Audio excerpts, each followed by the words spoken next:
Herci z paneláku sa včera stali pomocníkmi Mikuláša. V jednom z nákupných centier totiž predávali perníky. Aj takýmto skutkom sa pokúsili rozdať kúsok mikulášskej radosti, a to najmä autistickým deťom. Pomoc s predajom perníčkov neurobila radosť len okoloidúcim. Najviac týmto činom pomohli tým, ktorí to naozaj potrebujú, autistickým deťom.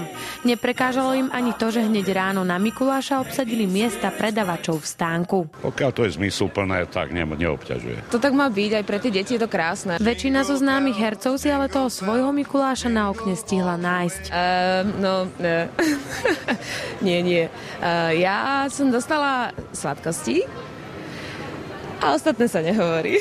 Mírka nám to ale nechcela prezradiť najmä preto, že aj ona si našla v čižmičke niečo, čo je v jej prípade nezvyčajné. Svedčí to najmä o tom, že boli aj chvíle, kedy neposlúchala. Nebola som práve najlepšie, samozrejme, že aj nejaké uhlie, ale zväčša to boli sladké veci. Topánku s takýmto prekvapením si ale nenašla sama. Podobný Mikuláš zavítal aj inde. Bol som prekvapený, čo mi doniesol. Chalan jeden nezbedný.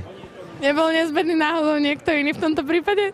Ja neviem, ja som tak nezbedný, tak príjemne, ale keďže mi donesol zemiak v tvare srdca, tak som bol prekvapený. A iba jeden jediný. Nič viac tam nebolo. Presne toto očakával aj Robo Jakab alias Karol. Mal som dostať zemiaky a uhlie, ale nič som nedostal. Pán Blichar, teda Juraj Slezák, taktiež obišiel na prázdno. Strčil som tam také nepodarené čižmy, ale asi som si ich dobre nevyčísil, lebo jak som kúkal, tak som kúkal, nič som tam Viera v to, že si predsa len doma, keď sa vrátia, niečo nájdu, ale pretrvávala.